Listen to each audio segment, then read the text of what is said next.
যার মধ্যে একটি ছিল যে কম্পিউটার ল্যাব সম্প্রসারিত করা এবং আরেকটি ছিল আমাদের হলগুলোতে ওয়াইফাই ব্যবস্থা করা।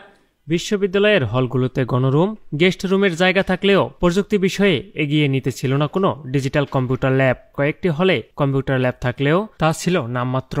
সেটা দিয়ে কাজ করতে পারত না কোনো শিক্ষার্থী। এসব কারণেই দিন দিন বৈশ্বিক প্রেক্ষাপটে প্রযুক্তি জ্ঞানে পিছিয়ে পড়ছে বাংলাদেশের শিক্ষার্থীরা। এই জীর্ণদশা থেকে ঢাকা বিশ্ববিদ্যালয়কে বের করে আনতেই অন্তর্বর্তীকালীন সরকারের ডাক টেলিযোগাযোগ ও তথ্য মন্ত্রণালয়ের মাননীয় উপদেষ্টা মোহাম্মদ নাহিদ ইসলামের উদ্যোগে নবাব আলী চৌধুরী সিনেট ভবন অডিটোরিয়ামে অনুষ্ঠিত হয় কম্পিউটার হস্তান্তর অনুষ্ঠান।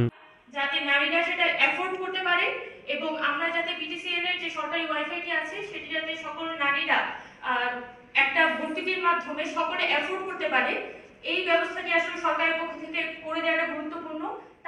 অনুষ্ঠানে সভাপতিত্ব করেন ঢাকা বিশ্ববিদ্যালয়ের মাননীয় উপাচার্য অধ্যাপক নিয়াজ আহমদ খান।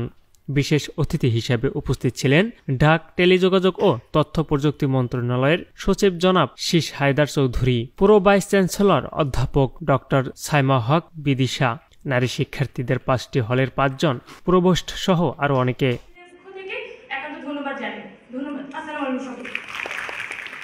প্রধান অতিথির বক্তব্যে মোহাম্মদ নাহিদ ইসলাম বলেন, ঢাকা বিশ্ববিদ্যালয়ের ছাত্রীর সংখ্যা অনুপাত ছাত্র সংখ্যার প্রায় সমান হলেও বিভিন্ন দিক থেকে তাদেরকে পিছিয়ে রাখা হয়েছে।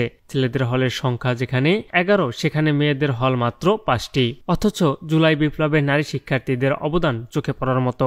তাদের অগ্রণী ভূমিকা ছাড়া এই বিপ্লব কখনোই সফল হতো না। তাই আমি চেয়েছি আমার হাতে বাস্তবায়িত প্রথম প্রকল্পটি নারী শিক্ষার্থীদের 5টি হলকে কেন্দ্র করেই শুরু করব।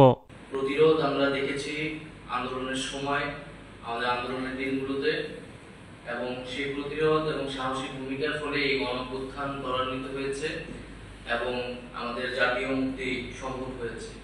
সেই জায়গা থেকে আমি আন্তরিকভাবে আজকের অনুষ্ঠানে ঢাকা বিশ্ববিদ্যালয়ের ছাত্রীদেরকে কৃতজ্ঞতা জানাচ্ছি তাদের সেই সাহসী ভূমিকার জন্য।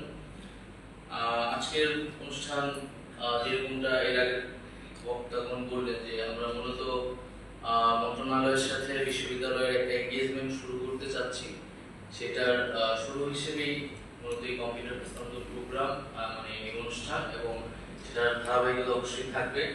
আমরা বিশ্ববিদ্যালয়গুলোতে আইসিটি ট্রেনিং সহ ক্যাপাসিটি বিল্ডিং এবং আরো কিভাবে আমরা এখানে সুযোগ সুবিধা দিতে পারি যাতে শিক্ষার্থীরা তাদের দক্ষতা বৃদ্ধি করে। আমাদের বিশ্ববিদ্যালয়গুলোতে আমরা আইসিটি ল্যাব বা ডিজিটাল ল্যাবের ফ্যাসিলিটি এর আগে প্রচুর শূন্য বাস্তবতা ছিল, আসলে এরকম বাস্তবতার সাথেই বক্তব্যের মিল ছিল না।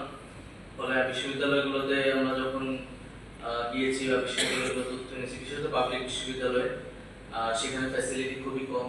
যখন মেয়েদের হলগুলোতে আমি গিয়েছি তখন তাদের জায়গা থেকেও তাদের একটা প্রত্যাশা ছিল, সেই জায়গা থেকেই মূলত এটা খুব সামান্য কিছুই, যেটা আমাদের চাহিদা রয়েছে মেয়েদের হলগুলোতে বা ইভেন ছেলেদের হলগুলোতেও আরো অনেক ফ্যাসিলিটি, ডিজিটাল ফ্যাসিলিটি বৃদ্ধি করা আসলে প্রয়োজন।